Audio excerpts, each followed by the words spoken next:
Mothers day సందర్భంగా అవిరా fertility హాస్పిటల్లో మే 12 నుండి 31 వరకు ఉచిత సంతాన శిబిరం. విద్యానందిష్ కన్నడ సినిమా రంగంలో వెలిగిపోవాలని చిత్రసీమలోకి వచ్చిన ఆ యువతి సినిమాలో హీరోయిన్ అయితే కాలేకపోయింది, కానీ సపోర్టింగ్ క్యారెక్టర్లతో హాయిగా కాలం వెల్లదీస్తోంది. ఇటీవల రాజకీయ నాయకురాలైంది. ఆ పరిణామమే ఆమె దారుణ హత్యకు కారణమైంది. ఇంతకు ఏమైంది?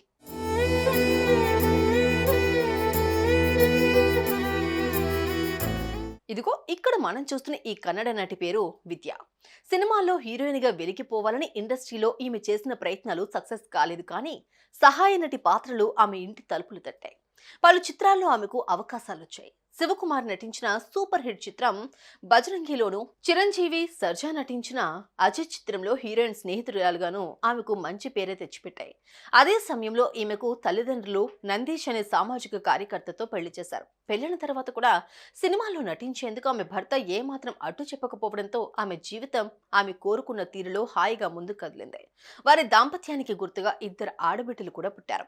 తన భర్త పిల్లలతో కలిసి మైసూర్లోని శ్రీరాంపూర్లో నివాసం ఉంటోంది విద్య.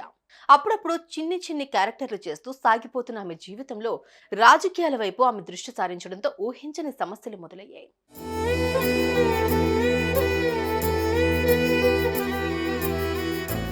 విద్య కాంగ్రెస్ పార్టీలో జాయిన్ అయింది. కాంగ్రెస్ పార్టీలో ఒక కార్యకర్తగా చేరి కొద్ది కాలంలోనే అంచెలంచెలుగా ఎదిగింది.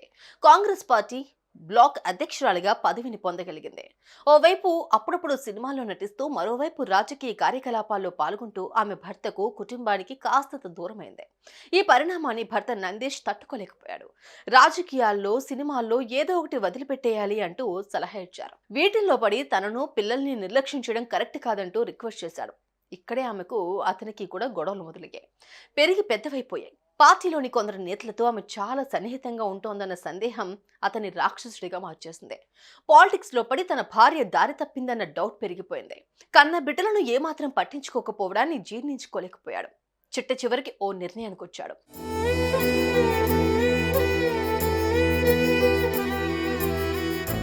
ఈ నేపథ్యంలో కూర్చుని మాట్లాడుకుని సమస్యలన్నీ పరిష్కరించుకుందామని నందీష్ విద్యను తన స్వగ్రామం తురగనూరుకు తీసుకెళ్లాడు. ఎట్టి పరిస్థితుల్లో రాజకీయాలను వదిలేదే లేదని విద్య తెగేసి చెప్పడంతో పట్టరాని కోపంతో విద్య తలను ఓ పదునైన ఆయుధంతో పగలగొట్టేశాడు. ఘటనా స్థలంలోనే ఆమె ప్రాణాలు కోల్పోయింది. హత్య జరిగిన తర్వాత నందీష్ పారిపోయాడు. పోలీసులు కేసు నమోదు చేసి నిందితుడి కోసం గాలింపులు చేపట్టారు. సినిమాలకు మాత్రమే పరిమితమైనప్పుడు చక్కగానే సాగిన కాపురం రాజకీయాల వైపు ఆమె చూసిన చూపుతో కల్లోలమైపోయింది.